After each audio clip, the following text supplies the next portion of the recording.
Time to light the match for the burning truth with Casey Hendrickson.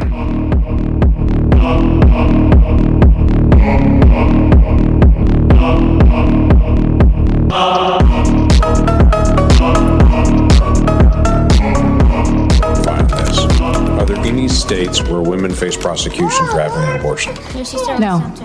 Are there any states that criminalize miscarriage? No.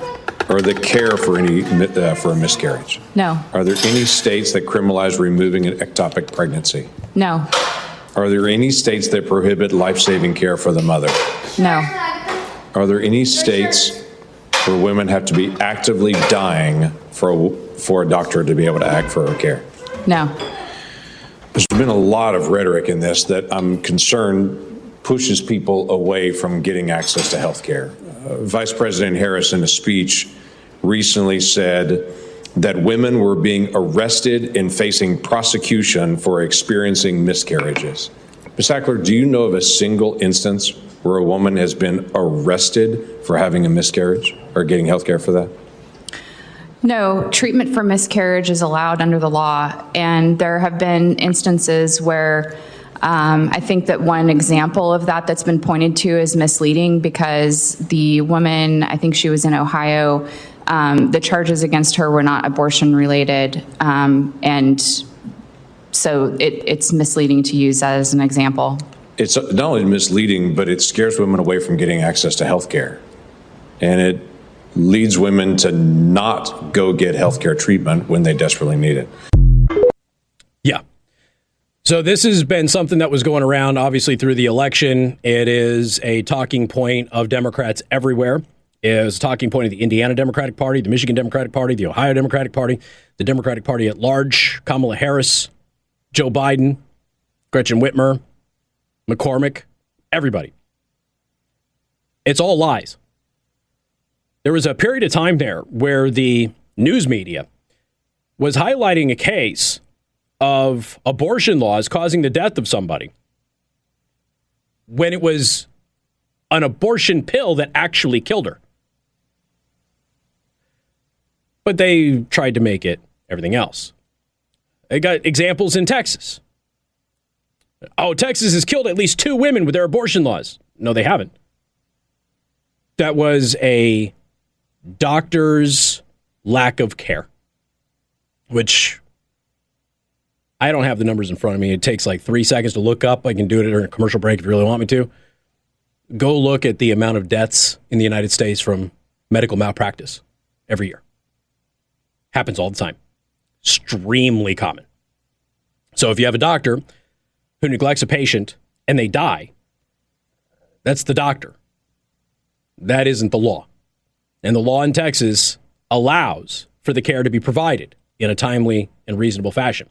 So much so, I'm going to read a thread from Ingrid Scott, MD. She's a board-certified OBGYN. She currently practices in Texas.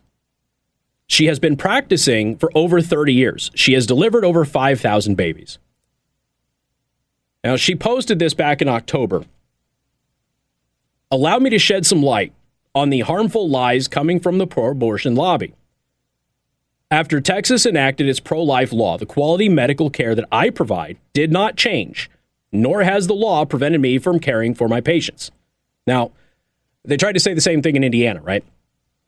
Well, we're losing OBGYNs in Indiana. They're fleeing the state, and women won't be able to find an OBGYN, which is weird because most OBGYNs don't abort babies. So the only OBGYNs who would be leaving are the ones whose primary practice is aborting babies. No other OBGYN would be leaving unless it was simply political fear-mongering. And it turns out that when you actually look into the data, there is no exodus of OBGYNs out of Indiana at all. Now, you do have some medical students that are being sent out of state to do the abortion training that they're getting, particularly from IU, because they can't serve in a clinic in Indiana. So while they're going through that process of their training, they're outside of the state of Indiana. That is true. But then they come back, Morgan, to finish their degree, in which case they can live wherever the heck they want to live. like I said, if your primary focus is like, I really, really want to kill babies, like Illinois is probably the place for you. All right. That's where you want to go.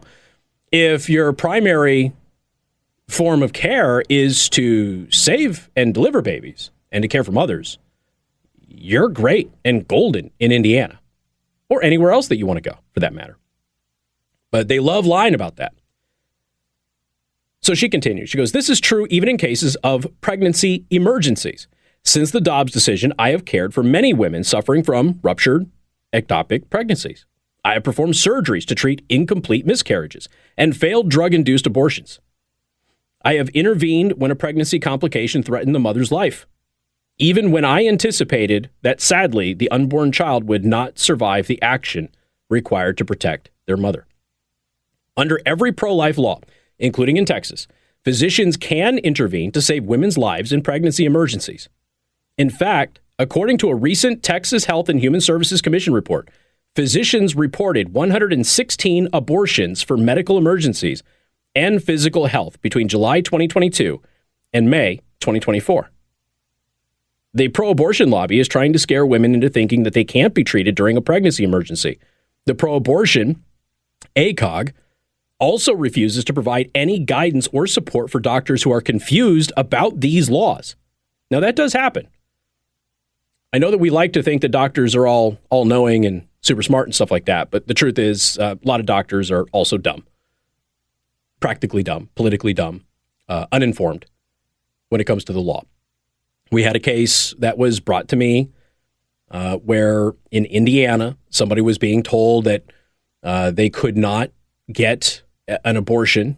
There was zero chance of survivability for the child. Zero chance. They were already in the stage of having a miscarriage, but that they couldn't get an abortion at all. I reached out to legislature members who authored the law and voted on the law, and they all told me that that was not true. So the real question is that doctor who gave that advice a liar and is trying to create a narrative, or is that doctor ignorant because they haven't bothered to actually look at the law? It's an interesting question. She continues. This combination is deadly, and we've unfortunately seen women harmed as a result. Their stories are devastating. These women are victims of pro-abortion movement that cares more about promoting unlimited all-trimester abortion over their safety. I am proud to care for my patients, both moms and their babies. What we need now, more than ever, are facts, not fear-mongering, so that we can continue to serve our patients with the medical care they deserve. Now, again, that's not the narrative, though, right?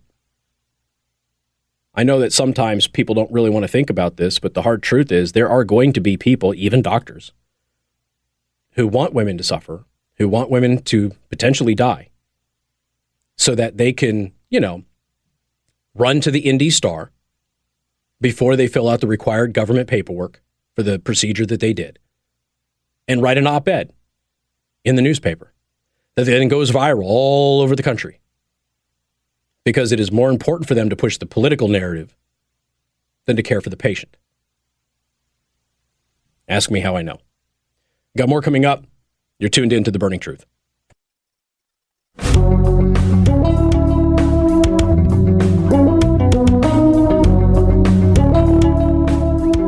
And good afternoon. Thank you for tuning in to The Burning Truth. I am your host, Casey Hendrickson.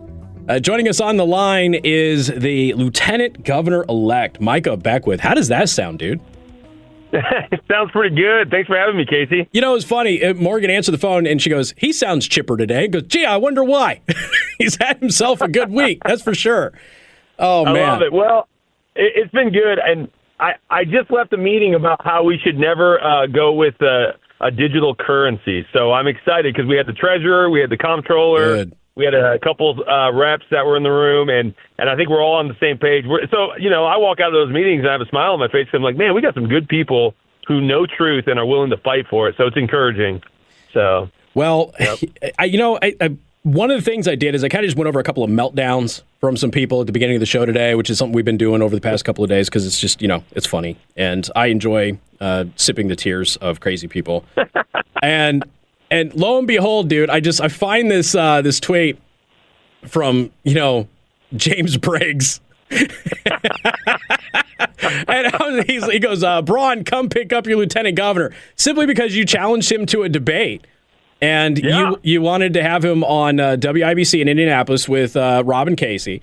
You actually told me that Rob and I would probably get along really well. We've never met in person. I think we've chatted a couple of times on posts and things like that, but nothing ever serious. But I saw this and I'm like, yeah, I mean, exactly. This is what you should be doing. This guy has been lying about everybody for months. I have fact-checked James Briggs, I think, more than anybody, maybe Doyle over there, over at the Indy Star. And, here's the thing. I think he's running from you because in the first two questions, I assume that he's going to be asked, hey, you said this, that was a lie. You said this, that was a lie. Explain. And his whole narrative falls apart. But that's just my guess. So why did you challenge him to a debate and kind of just fill everybody in? Yeah, well, because he's been lying constantly for the last, 5 months in this whole, probably before then, but, he's been vilifying me. I mean, he's a bully is what he is. And the Indy Star is a bully. I don't like bullies. I stand up to bullies. You challenge a bully on the playground, and the bully gets scared and runs away. That's what happens. And so I finally just said, I've had enough of this guy. He's not factual in anything he says. So let's talk about it live on air. And so I just said, hey, James, come on WIBC, and we'll have Rob and Casey moderate it, and you and I will go back on all the facts, and you can ask me anything, and I will respond, and I'll ask you things. And I want you to respond, and you know what? It's funny. He just dodges. He didn't say I'll take you up on it, or no, I won't take you up on it. He just runs to he's like, oh, Mike, come get your lieutenant governor, which. Listen, I think Mike would be right there with me. I think Mike's, sick and tired of the leftist lies just as much as I am. So, we're a new administration. The Braun Beckwith administration is bold. It's courageous. It's not going to back down from the fight, and we're going to stand strong on truth. And if the left, these woke ideologues want to come and take us on, well, we'll get in the ring with you, and we will gladly beat you over the head with truth. So that's where we're at. I'm sick and tired of these wokists that want to push this nonsense down our throats. I mean, this guy is actually still out there. It wasn't that long ago. He wrote an opinion piece where he was still pushing COVID stuff. And it's honestly, and of course, he's attacking you with all of it, right? Calling you anti-vax and all that stuff. Is you really still pushing this crap that's been debunked? How completely out of touch are you with reality that you're still spreading this propaganda that has been completely debunked? But he is. And again, he's attacked you several times. In a couple of pieces, right up to the very end. He called you, Braun, and Banks Indiana's crackpot era, for crying out loud. I mean, I struggle to say things about James Briggs that are FCC friendly. I feel that strongly about it. But it probably helps that I have a pastor on the show right now. but when I saw that you challenged him to a debate, I'm like, yes, this is what we need, because he won't show up, and he's been desperate to get attention on, basically by using your name for months. And now that there's an opportunity to actually sit down and address some of those things, he absolutely won't do it. I know he's written things about other Republicans as well that he provided absolutely no evidence of whatsoever, and I kind of made fun of him doing something that would absolutely get him sued if he put it in his article, but then he wrote the article and changed his original social media posts around. It was kind of funny how he did that, because he knows it would be a serious violation if he actually published that stuff in the Indy Star. So I was glad to see that you did that. They're liars, man. I mean, that's the thing. You just got to call liars out and say, listen, stop lying, and I'm going to call you on it. You know what kind of got him to come after me yesterday? This is when this is why I challenged him. I posted something about how there were 18 million votes different between 2020 and 2024. Yeah. And I said, listen, if you can't see that there was election fraud in 2020 based on the universal mail-in balloting system, you're blind. And he tagged me. He said, "Oh, this is the misinformation and the nonsense about still put." And I'm like, dude, how do you not see this? And he still wants to push this false narrative that somehow there wasn't election shenanigans going on in 2020, just like he wants to say that somehow COVID was just out of a lab or out of a wet market in Wuhan, right? It wasn't from a lab, and it's just, come on, man, like, you lost and suck it up, take your lumps, and start being honest. Yeah, and the thing that amazes me about this chart is that even liberals all over the country are like, hey, wait a minute, what happened here? How is it that Democrats always get within 3% on the popular vote numbers, the total numbers now? And then in 2020, it was way up higher than that. Like, how did that actually happen? And, well, you've got court cases that definitively prove that. We know it for a fact. We know that millions of ballots, it's not an exaggeration, that is a provable fact, that millions of ballots were counted that would never have been allowed to be counted in any other election. And the excuse was, but COVID. And so we counted these illegal ballots because, COVID and stuff. Even right before this election here, right across the state lines, Micah, in Michigan allowed a Chinese national to vote in their election. It was illegal for him to do it. They caught him. They arrested him. They're going to charge him. But they also said his vote is going to count because there's no way to find his vote once it's already been counted and retract it. And then in my home state of Nevada, the Nevada Supreme Court ruled the day before the election that you must accept and count ballots that arrive late, even if they don't have a postmark, which, by the way, is a federal crime, one that the RNC has just won 2 federal cases about in 2 different states. But did that stop the Nevada Supreme Court? Absolutely not, because they want to count ballots that are illegal. That is the point. And so I kind of posted the Always Sunny conspiracy meme about this. Like, what if I told you that those millions of votes didn't disappear, but they never existed to begin with? It's because we know for a fact it's happened in the courts. The Wisconsin Supreme Court has said it. The Michigan courts have said it. Pennsylvania's courts have said it. Like, we've seen this definitively. So you're absolutely correct to point that. But liberals are even asking about it now. Yeah, and they can't hide anymore. I mean, what happened on Tuesday was a beautiful rebuke of wokeism and leftist lies. And so, and again, I'm not saying Republicans get it right all the time. I mean, I'm literally the lieutenant governor elect because Republicans handled the last 4 years in the state of Indiana very poorly, and I've called them out on that. And so I'm not saying Republicans are always perfect, but what I am saying is Republicans aren't crazy, but the left has gone off the cliff of crazy.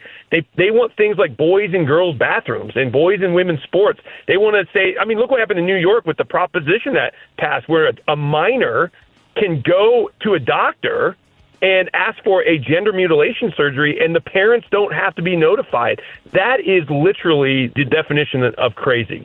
Well, and then you got people like Briggs over at the Indy Star out there telling you that, we shouldn't have proof of citizenship to register to vote. Like, that, it's just insanity. Micah, are you able to hold over for just one more segment? Yeah, absolutely. All right. I'm going to put you back on hold. We're going to do news, and we'll be back with you in about 6 minutes because I really want to ask you a couple of things about now your incoming administration. So I'm looking forward to that. Again, Lieutenant Governor-elect Micah Beckwith here on The Burning Truth. More coming up next.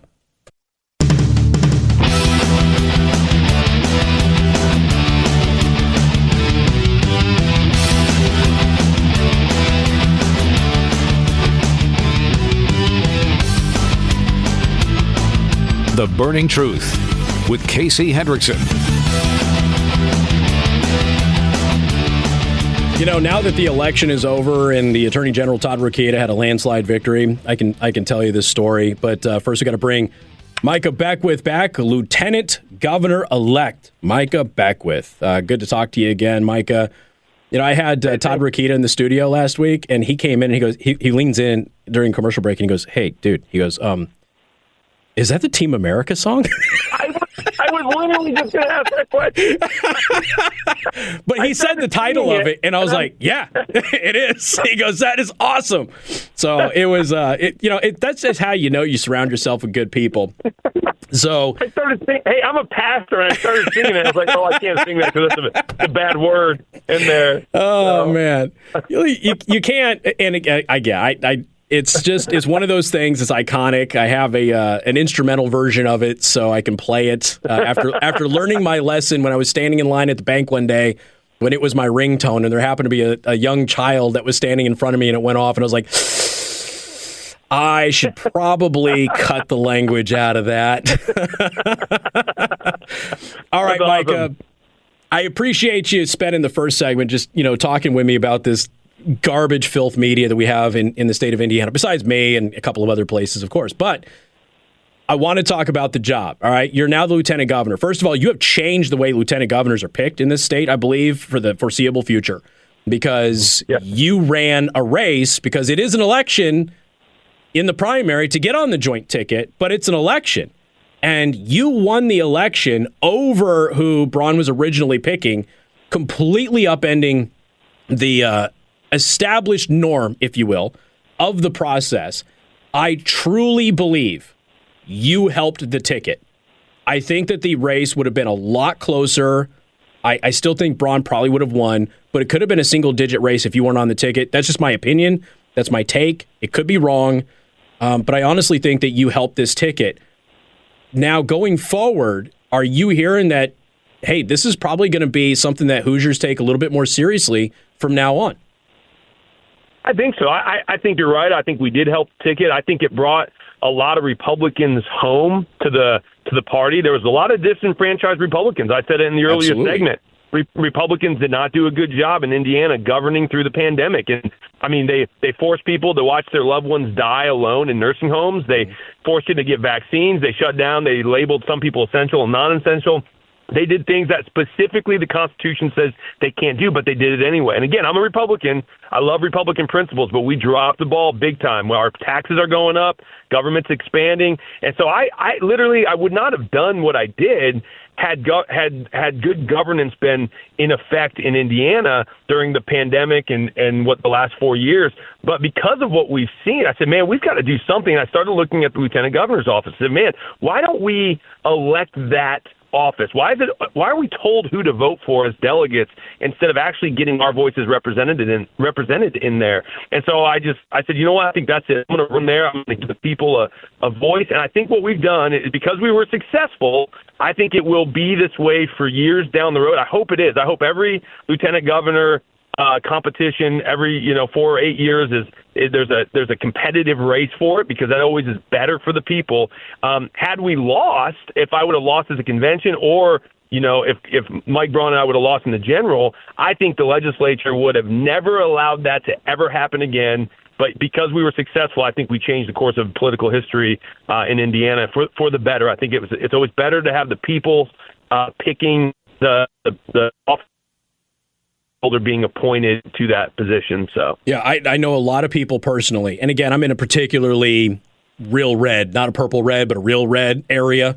And I know that a lot of people were considering rainwater until you got the nod, and that changed their vote. And so I believe that you actually added to that ticket. I really do. I know the Democrats tried to use you as the excuse to defeat the gubernatorial race, but I honestly feel like it went the opposite direction.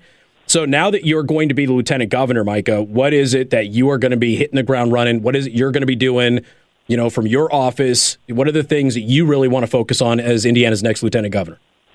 Yeah, well, a couple things. One, we want to, Mike Braun and myself, I think we want to tackle property taxes right away. I mean, that's obviously, he's made it a priority. I've been shouting that from the rooftops for the last couple of years. It's killing the middle class family. It's killing those who are on fixed incomes, the elderly who are living on Social Security or really tight fixed incomes. So we got to fix that. We need to give Hoosiers relief there as quickly as we possibly can. That's going to be a battle, because property taxes are the local units of government's piggy bank. And so that's going to be, there's going to be some people in local governments that aren't going to like that. And we're going to have to find a balance, because we obviously need to fund local government. So, that's probably the first priority. The second priority is to really just get the state agencies under control. We've got some state agencies that have just gone real woke. They've gone real left. You've got the unelected bureaucrats that are trying to push this woke ideological agenda through using the mechanisms of government. And I know Mike Braun and myself, we're going to go through our agencies and we're going to start making sure that they're running efficiently, they're running effectively, and they're not pushing a woke ideological agenda that the people did not elect. And so that's probably the first two things that we're going to be doing in the first 100 days. So one of the things that we have actually fought really hard for, I want to give credit to the Indiana House for this, because the previous administration, the outgoing administration, really loved working with China. And one of Braun's primary opponents, Chambers, really loved working with China, tried to kill the legislature's push to end China's property ownership in the state of Indiana and that sort of thing, but ultimately lost that battle. I think Holcomb was forced into signing that, and I don't think he wanted to. There is still some concern about China's impact in the state and economically, what could potentially happen. Now, we've got legislation on the books, all right, that helps with that. But we've still got an outgoing administration that catered to big pharma, that catered to big green energy and pushed Green New Deal sorts of policies all over the state. This is something that has impacted large swaths of the state. Investments in certain parts of the state, not other parts of the state. Where does your office and the governor's administration stand on spreading the investment, spreading the wealth around, that sort of thing? Well, I think Mike's a very smart fiscal guy. I mean, that's how he built his business. He's run any office in government. He's always run with fiscal just prowess that I think not a lot of legislators have ever had. So as a governor, he's going to do the same thing. I mean, he says it often. He's signed both sides of a paycheck, not just the back side. He's also signed the front side. And so that's going to be a big part of Mike Braun's initiative. I'm a business owner myself, so I get it. Now, when it comes to China and our enemies, I'm going to be a hawk on that. I've been calling that out for a number of years too. We are giving our enemies quarter in our state and right under our noses. And now, while I'm a property rights guy, absolutely, you cannot sell out your fellow citizens just because you want to make an extra buck. I mean, there's a reason we have laws of treason on our books. It's because you can't just freely do whatever you want to do. There are some things that might hurt your community or hurt your state, and we got to protect by putting on good guardrails. And so I'm going to be a hawk there. Now, I'll say this, and praise God that Donald Trump won, because with Robert F. Kennedy Jr., we have an amazing opportunity to go after big pharma. But all we have to do is follow the Trump administration. We don't have to do it on our own, and we don't have to be out there, sticking our own necks on the line. And so I think Trump will give us cover to go after the corrupt food companies that are poisoning our food, the pharmaceuticals that are poisoning our drugs.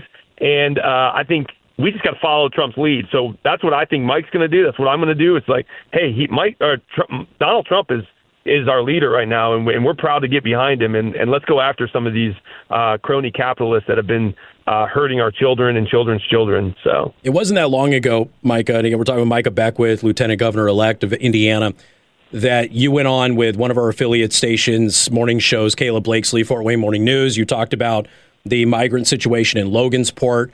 Kayla and I were, I think, central in making that a national issue, certainly a state issue. After that interview, Wish TV in Indianapolis naturally did a giant hit piece and a lie, saying that you were going to deport legal immigrants and all that, which is not at all what you said. But you did mention that you were going to follow the Trump administration, and eventually that temporary protective status is going to run out. And my feeling and my sense is the Trump administration will not extend that. But the question was presented to Mike Braun, who will now be our governor, and I'm going to pose the question to you now. The federal government sends the message down to the states, hey, temporary protective status has expired for Haitian migrants. They now need to go home. Is the state of Indiana going to assist the federal government in making that a reality? 100%, without question. What I was getting ready for, God forbid that Donald Trump wouldn't have won, we were getting ready to go against the federal government when they told ICE to stand down, and we were getting ready to say, well, we'll have to pick up the slack. So using National Guard and local law enforcement, we'll have to go in and find these people once TPS status runs out. But now with the Trump administration, I think our borders are going to be the most secure it's ever been. I think he's already said it, that he's going to find the people who are not here legally, and he's going to get them out. And if he needs Indiana's help, Mike Braun, myself, Todd Rokita, the entire, I think, the supermajority legislature, we are all ready and willing to help. Now, and I'm going to say this, for anyone listening that thinks that's a really unloving thing to do, it's the opposite. It's unloving to let these people stay because it's draining resources from the people who legally have a right to receive those resources. We need to protect our people first, and then we can be a good neighbor to the rest of the world. So education funding for K through 12 is now half of the budget. It continues to grow up. Democrats keep lying and saying that we're taking money away. They, of course, blame the Choice Scholarship for that, in spite of the fact that there's a windfall of at least 10% with the Choice Scholarship to public schools who don't have students in the public system anymore. But you have mentioned that you would be really involved in education. And I just wanted to give you another opportunity before I let you go, Micah. Like, what do you expect to do as Lieutenant Governor of Indiana to help with education in this state? Well, I think the first thing we got to do is we got to expand parental choice, right? So parents should be the primary shareholder in their child's education. And so that's the first and foremost thing we've got to do. So we want to see universal school choice. Mike Braun's made it very clear on the campaign trail that that's going to be a big priority, expanding universal school choice for everybody. And as you do that, what that does is it creates the free market principles of competition.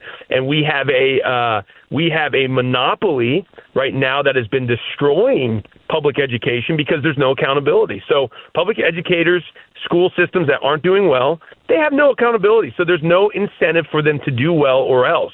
And what this will do with expanding the school choice for parents, this will create free market principles that then inevitably will always produce a better outcome. Free market principles work 100% of the time, every time, if they're allowed to do what they do. And so I'm a teacher. I teach part-time at a Christian school in Carmel. I teach constitutional literacy class to sophomores, juniors, and seniors, and I love it. But I can tell you right now, the parents that send their kids to that school are there because they recognize the failure of public education, and it's not a money issue. You said it earlier. Yep. Half of our entire budget, $22 billion, out of a $44 billion budget, $22 billion goes to public education in Indiana, and then another $7 billion from property tax referendums go to public education. That's almost $30 billion. And we can't get it right with $30 billion. No, it's not a money issue. We've got a system problem, and so we're gonna work on the system. We're gonna make public education the best it's ever been in Indiana. We're going to get rid of the woke stuff. We're going to get rid of the politics, and we're just going to teach kids the basics of what it takes to be a good citizen, to understand the world around them, and you're going to see it thrive under the Braun Beckwith administration. Yeah, I would be very interested in seeing how that battle goes because, man, those teachers' unions, they really don't like that, do they? Micah Beckwith, Lieutenant Governor-elect. Go ahead. You finish. Real quick. There's a reason they're called teachers' unions, because they don't represent parents and they don't represent students. So and my mom was a public school teacher. My grandpa was a public school principal. I love good public school teachers and principals, but the problem is teachers' unions only care about the teachers. They do not care about students or parents. They will fight for the teachers, but they forget about the parents and teachers and students. So we've got to remember that education first works best when you look at the students and look at the parents. So that's what we're going to be fighting for in the Braun Beckwith administration. And just a friendly reminder for everybody out there who's listening to the show, you probably know that, but since 2017, massive increases in K through 12 education funding in Indiana. Test scores have not reflected that. Attendance is also down. Micah Beckwith, Indiana's next lieutenant governor, thank you so much for your time today. I do appreciate it. Best of luck in the new administration. Hey, thanks, Casey. Appreciate you. All right, you take care. You got more coming up. You're tuned in to The Burning Truth.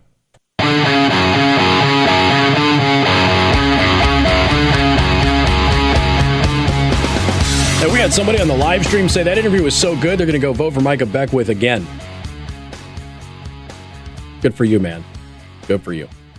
You should vote for Micah Beckwith in Michigan. You should do that. Help them out over there. So we've got Britt Hume dunking on Brandon Friedman. Brandon Friedman is an Obama lackey who posted, Democrats are going to keep losing until they have their own Joe Rogan, their own Elon Musk, and until they create their own alternative to Fox News. This is a real tweet. This is a real tweet from a political operative, folks. I don't know what to do with that. Also, way back in time, 2018, Jimmy Kimmel played a game of pickup basketball against a Senator Ted Cruz, and Jimmy Kimmel lost. More coming up on The Burning Truth. Podcasts by Federated Media.